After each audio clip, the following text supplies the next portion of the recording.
السلام علیکم ناظرین، یہ ہے مسجد شب بھر جسے ایک ہی رات میں تعمیر کیا گیا، جس کے بارے میں علامہ اقبال کا مشہور شعر زبان زد عام ہے۔ کہا جاتا ہے کہ یہاں پہ کوئی مسلمان تاجر آیا اور اس نے آ کے نماز پڑھی، جس کے بعد پھر حالات کچھ کشیدہ ہوئے، کیونکہ یہاں پہ آبادی کم تھی مسلمانوں کی اور دوسرے لوگ تھے یہاں رہتے تھے۔ تو اس کے بعد معاملہ اتنا بڑا گیا، عدالت میں چلا گیا، اور عدالت میں مسلمانوں کے وکیل قائد اعظم تھے۔ تو جج نے کہا کہ وہ کل اس جگہ کا دورہ کریں گے اور اس کے بعد پھر اپنا فیصلہ جو ہے وہ صادر کریں گے۔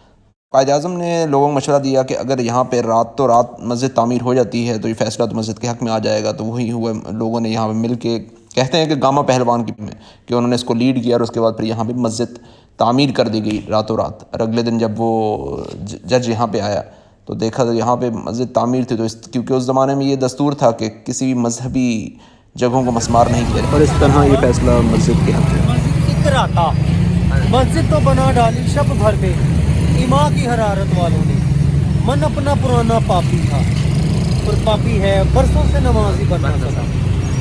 جی ناظرین، یہی مسجد ہے جس کے بارے میں علامہ اقبال کا مشہور شعر کہ مسجد تو بنا دی شب بھر میں ایماں کی حرارت والوں نے۔ اوکے جی، ملتے ہیں آپ سے نیکسٹ ویڈیو میں۔ اللہ حافظ۔